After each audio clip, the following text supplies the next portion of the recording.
She said she's going to stay there for like 4 or 5 days from now because I had to come to court. She wanted to take me today, but instead she had to bring me here. What's your appointment date? She says she's going to put it. She put it in the system, but she says she's going to get it on her. Where did the cocaine come from? This isn't just a drug test violation. It's a credibility test. The court is hearing explanations, medical issues, missed tests, and promises of recovery. But when probation is involved, honesty matters as much as results. One positive test can outweigh months of progress.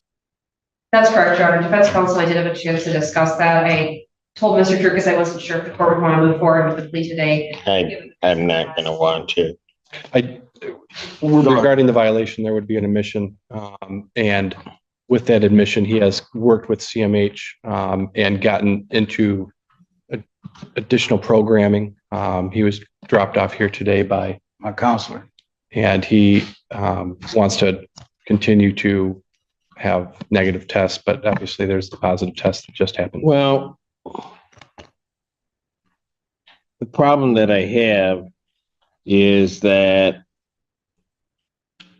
the last testing that he has, he's been unable, then he missed a sample on October 6th. I'll accept his admission, but then on October 6th, he's negative, but then he just comes back positive for cocaine.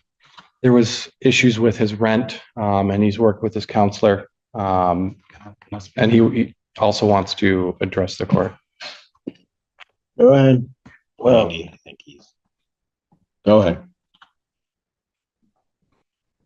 What do you want to tell me? As far as what I can tell you, to being bluntly honest, well, I had an eviction on my door because I had my son living with me. So after that, I got that fixed. October the 7th, I think. But I was going through a bad time situation, so I take full accountability for the situation that happened. But when it comes down to, I got a bleeding ulcer. So when I called Cheryl, I told her I couldn't make it in because I was going through a bad spot, but she didn't answer the phone. So I still came in. And I tried to use the bathroom. I got bipolar depression, anxiety. I waited a whole hour. And because she told me I can wait in there. So I waited an hour in there sitting, and I still couldn't use the bathroom because of my respiratory system. So it's been going bad, but it's getting better because ever since that I've been coming to drop, I was using alcohol, but ever since I've been coming to drop, I haven't used no alcohol. So my body is getting better. So when I went in on October the 15th, I dropped, and like I said, I take full responsibility for the situation that happened, but I have been clean, but I went through a rough patch, a little episode. So, I mean, I'm just being honest. I take full accountability. I made a mistake. I went down there, I told my counselor. So my counselor, they didn't want me to ride the bus. So they brought me here. You have an upcoming appointment? She made an appointment for CMH to get, I got an appointment for CMH to go in there and talk to them. She said she's going to stay there for like 4 or 5 days from now because I had to come to court. She wanted to take me today, but instead she had to bring me here. What's your appointment date? She says she's going to put it, she put it in the system, but she says she's going to get it on her. Where did the cocaine come from? Well, to be honest. Okay, let's start there. Yeah, being honest, like I said, I've been doing, Your Honor, I'm being honest. I want to be honest.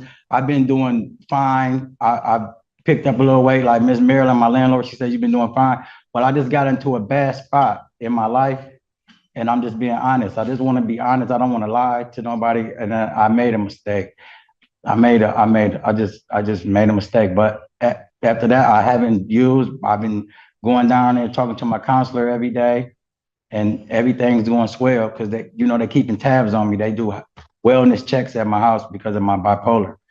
But what happened was I had got around, but I'm taking accountability, but I just got around the wrong people when I went out and was hanging out the one time I did hang out. And lately I'm an introvert. So I just be in the house. So I just got beside myself. I'm just being honest, but my counselor's been with me every day now, and I've been staying in the house, and she's taking me to community health.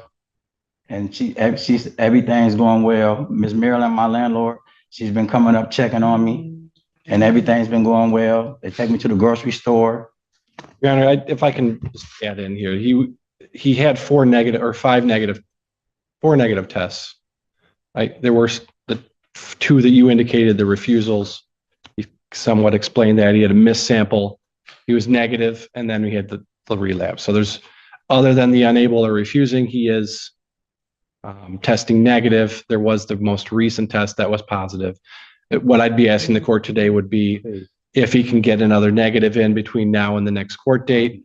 Obviously, that's a very good indication that he is telling the truth and he had a bad night with the positive test. But I went and told my counselor, and because I quit drinking alcohol, and like I said, I've been gaining weight. I've been doing everything good, and I went and told Miss Jenna and Miss Marilyn, and after that, they've been coming to check on me every single day. And I go downstairs, I play ping pong, dominoes, and they read books with me. And I've been doing everything right. And my mom, I called my mom. My mom said, dress nice and be honest to you, because you're a good judge. So I just came here and I'm just being honest. I don't want to lie. I know, I bet I still don't know where the cocaine came from. Are you hanging out around with people? I really don't never leave out the house. Can I be honest with you?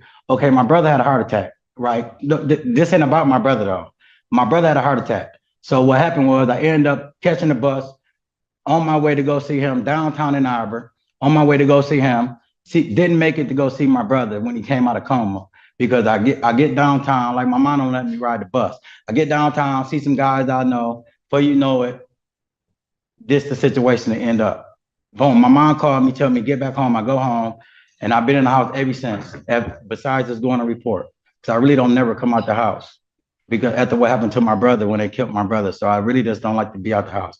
I got caught in a bad spot around the wrong people, and that won't happen again. I promise. I give you my word on that. All right, I'm done. I'm gonna revoke his bond. I'll adjourn it out to next week. Okay. And so I'll adjourn it out to the 30th, 2025. Maybe by that time you can give me a straight answer. I'm not going to take his plea today. I'll hold on. No, I said I did wrong, Your Honor. Defendant is admitted to the violation. Defendant's remanded. Southbound. We'll come back. Can you grab my jacket right there? Yep. I'll come and see you in custody. Thank you. Sure. Here's what happened. The defendant admitted a violation after testing positive for cocaine while under court supervision. Despite multiple negative tests and ongoing treatment, the judge focused on one key issue: inconsistent explanations. In probation cases, progress helps, but unclear answers can cost you your freedom.